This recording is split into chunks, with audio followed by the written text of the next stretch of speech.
All right, you guys just go ahead and scan that for attendance. Thank you. Sorry for the technical difficulties.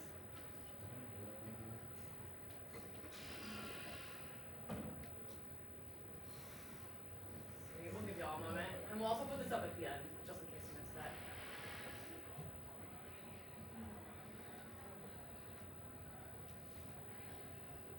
Okay, while some of you guys fill it out, I just wanted to talk about some announcements and some upcoming point opportunities. But first, I want to say thank you all who came out to the ENS Tri-Student Mixer. This past week, that was the first time we've ever hosted that event, and it was really awesome to see a lot of familiar faces there.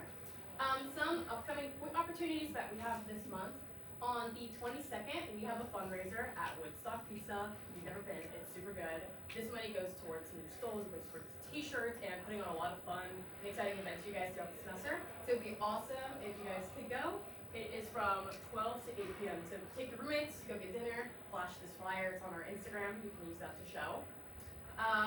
We have student life and leadership workshops throughout the month that you can attend. These also are worth point opportunities. Some of them are in person, some of them are on Zoom. There's this photo here, but also if you check out their Instagram, you can see a full list of dates. You can go ahead and RSVP via this website over here. On the 16th, a level employer is hosting a workshop here in Student Services East. It's the social emotional learning, how to improve your own skill set. It is in person, it's worth half a point. It's also just a really good way. They said you're welcome to all majors. It's a good way to up your resume and kind of learn how to build your own skill set towards your desired profession. Also on the 17th from 5 to 9 p.m. at the ENS field, the No Hiking Memorial Fund is hosting a powder puff game. One of my good friends is the head of this organization, and he's been working really, really hard to put on this event. It's really great. This organization really aims towards bringing awareness to mental health, and it should be a lot of fun. They said they're going to be DJ, a ton of free food, so it's a good way just to kind of get something free and also go attend an event towards a really good cause. And finally, on March 3rd, we have our annual grad panel. It's from 4 to 8. Dana's going to give you all some more details on that in just a second. Also, you guys are probably going to talk about this in the group meeting. Please RSVP. I'm going to be closing out probably end of tonight, just so I can get my head count and food and everything. But St. Augustine's going to do a tour for us March 23rd, not 9 p.m., 9 a.m. to noon. Sorry, in San Marcos. We're going to tour and lunch with the program directors and staff. And RSVP, if you don't have a ride, we are going to try to figure out some carpools, so just RSVP regardless. The link is also in the group meeting. And grad panel. All right, so March 3rd, it's going to be 4 p.m. to 8 p.m. at Scripps Cottage. We're having SSU, Cal State Long Beach, St. Augustine, Loma Linda, and Mount St. Mary's. We say this every year. It is a great opportunity to connect with directors and admissions and to introduce yourselves and ask questions about what they're looking for. And hear straight from the source. Also, just putting out their business attire, just sometimes start making some options up here. We're also, Alina introduced last year, we do gift baskets for them. It was a really nice touch. So we're going to be doing that again this year, and if you want to come and help us assemble those, that's going to be a point opportunity. So that'll probably be towards the end of this month. Here's the RSVP. I'm also going to be sending that out in the group meeting after today's meeting. So, and I'll be talking about it again in our next meeting too. If you have any questions, you can always email us. We can talk this after. Yeah, I tried to check it out American, and it says that the RSVP form is closed. I will send it in this time. Sorry. Also, Dana's been working really, really hard on getting this event together for y'all, especially if you're applying in the next cycle. This is a really cool event to get to know the people who are picking, who are getting into their DPT programs. So yeah, it's an awesome event, awesome just to meet people, and here's some good info. Oh, and I wanted to share this opportunity that was sent to us last semester.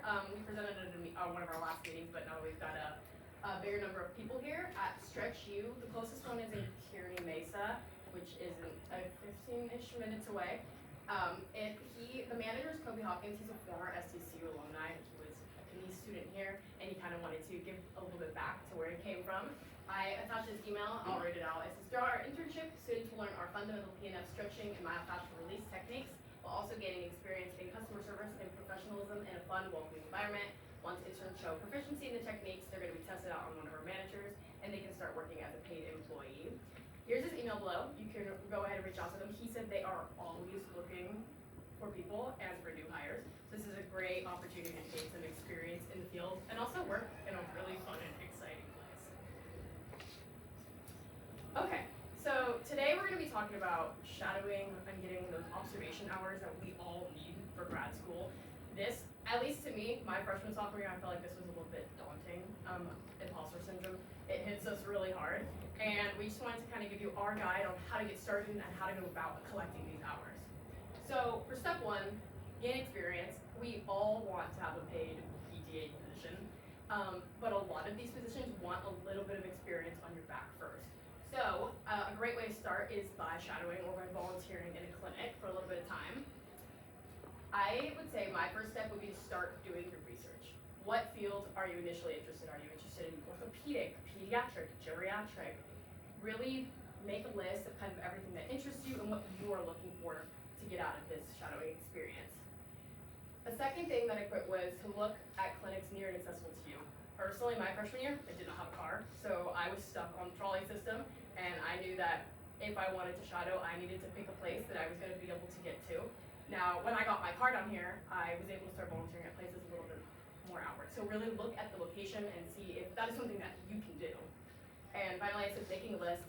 You can open a Google Doc and kind of just write down all your options so you can really see it in front of you, what you want to do and where you want to apply. This is, after you do all of that, this is the time where you can send emails and or make phone calls, attach your resume, introduce yourself, tell them a little bit about yourself and why you're interested. And yeah, I'm gonna go ahead on the next slide talk about a few sample emails that Janelle and I have sent out to clinics previously. But first, I wanted to talk about some clinics in the San Diego area. Outpatient clinics, these are all kind of within the state area. We've got the Challenge Center that's in La Mesa. Nexus PT has locations all over San Diego. Manual Orthopedic Physical Therapy, if you saw, I sent it in the group, they're currently looking for volunteers. Select Physical Therapy, Rehab United, G3, they're a little farther out, but if you have a car, they also had hit us up in our group meet just to reach out to y'all to see if anyone wants to come and volunteer. In terms of inpatient hours, which we'll kind of get into later, we got scripts, sharps, and nursing homes are a good option to get hours. Not that many people do that, and it's a little bit more accessible. Okay, here's a sample email, something that I sent in the past to the clinic that I'm currently getting hours for. It's a pediatric clinic. It said, hi, my name's Lena. I'm an upcoming 4th year kinesiology physical therapy student at San Diego State. One of my fellow executive officers in my physical therapy organization on campus has previously volunteered here, and I highly recommend your clinic to me. For 6 years, I volunteered and worked as a gymnastics instructor for kids ages 2 to 9. Those had me become highly interested in pediatric physical therapy, and I was wondering if you were offering any volunteer positions or opportunities to shadow. So kind of the basic layout I used to really introduce yourself, talk about why you're interested in this field, and then just go ahead and ask. You want to read this one, Dana? This one's from Janelle. She couldn't make it today. That's from Janelle. Dear Allison Harper, my name is Janelle Hodinson, and I'm a 3rd year at San Diego State University. I'm majoring in kinesiology, pre-PT, and preparing to apply to a doctorate of physical therapy school in 1 year. In pursuit of this future career, I'm in the process of seeking out opportunities for shadowing, gaining observation hours in order to further understand what it's like to be a physical therapist. I'm extremely grateful if you could permit me to serve. Thank you for considering my request and taking the time to read this email. I'd be more than happy to discuss this opportunity in person. If you have any questions or concerns, you can reach out to me by email or phone. I've attached my resume. Okay. Something that DPT schools really look for is experience in a lot of different settings. They want to see that you have diversified your hours and kind of dipped your toes into different settings that physical therapy has to offer. Inpatient and outpatient. With COVID, inpatient kind of took a hit because a lot of hospitals weren't allowing volunteers to come in. So I know it was COVID during my sophomore year, so back when that was happening, inpatient hours weren't as required. Now I'd say if you're a freshman and sophomore and you have that cycle coming up, your application cycle's in a few years, they're going to be looking a little bit more towards these inpatient hours. I'd say for the next one, maybe we still have a little bit of leeway, but this is something that is starting to make a comeback. Inpatient settings, they usually require an application, so give yourself time to figure this out. For example, I was looking into sharps. They require a short essay, and later they're going to interview you. They said they also have a time commitment, so a lot of inpatient settings require, they could say, for example, you need to dedicate 6 months of your time to this clinic, so that is something to keep in mind. I had made a little note at the bottom. If you tend to leave San Diego and go back home for the summer, maybe don't apply in May. Think about applying in July when you come back so you have that entire rest of the semester to go ahead and give your time there. We're going to talk about this a little bit later.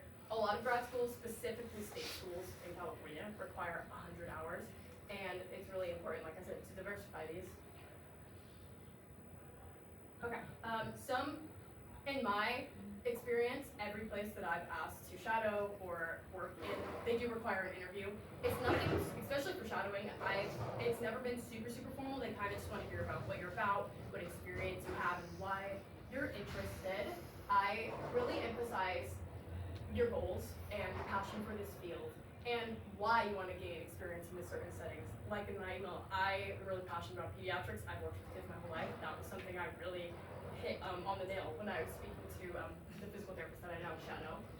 Be ready to provide your availability. They want to know, when you're going to be able to. So just know your schedule, live it on the back of your head. And like I said, do your research on the clinic. This is important for any kind of interview. In a most recent interview I had, the first question they asked me was, oh, so like, what do you know about us? And I think it is really impressive when you feel like, oh, I saw that you guys helped in the community in this way, or I really admire your goals, and I feel like they align with my values, because it's just good to kind of know about what you want to get into. And I just went ahead and put it through sample settings, like I said, why you're interested, tell me about yourself, what's your ability, and things like that. Do you want to touch on these things, or you just apply? Yeah, so different program requirements, local program websites that you want to go to, things, San Diego State, 100 hour minimum, 2 different settings preferred. Long Beach is 100 hours required, Fresno is 100 hours minimum, and at least 20 of those inpatient. That is a thing to make sure, we'll kind of talk about this a little later, you're doing different settings, you can't count like 3 hours in one setting and write that down, so kind of check what their minimums are for you to be able to count the setting. St. Augustine's 80 hours, 40 hours by the time you apply, Colorado no required, Washington 25 hours minimum, Oregon State is 40 hours minimum. Okay, and then the board, we wanted to take turns kind of sharing our different experiences with our observation hours, and just to kind of show you that for each person, they look different. You can have a completely different experience and still get into grad school. I'm going to speak on Janelle since she couldn't make it today, but she has done work in 3 different outpatient clinics. She started at a sports-specific rehab. This was her summer before junior year. Like I said, a lot of this, I know that's when I started my hours, just because of transportation reasons. Her entire junior year, she was at Custom Care Physical Therapy, and she currently is at PRN Physical Therapy. She had no inpatient hours, but like I said, our year was heavily impacted by COVID, so these were a little bit harder for our class to get. The way she kind of went about it was she just reached out and emailed random PT places. And she also said that she had interviewed for a sports-specific rehab center. Okay, my experience, I have 2 outpatient settings currently. I did some time at the Challenge Center out in La Mesa. I heard about it through FPTO myself. And I have been at Health Pro Pediatrics. It's out in Point Loma in Liberty Station. I've been there for about a semester and a half now. It's great. I found them through emailing a different clinic, and they were like, hey, we don't have any pediatrics here, but we know someone else who does, and they just opened. So like I said, sending out those emails, it doesn't hurt. It could open up completely new door for you that you didn't know was there. I just got hired at the Stretch Lab out in downtown. It's orthopedic focused. I'll be starting there in a few weeks, which is really exciting. That one's a little bit more of a diverse range of patients, and it's not just focused like on how pediatrics is really just one group of people.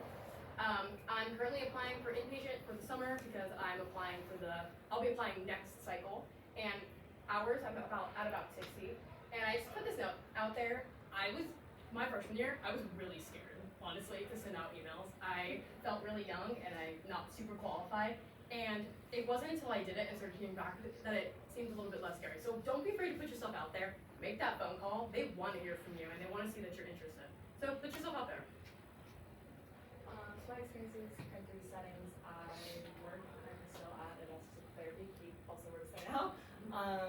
I started some there summer before junior year. I found it on Indeed, just kind of by searching through applying places. It's a private practice outpatient clinic, all musculoskeletal.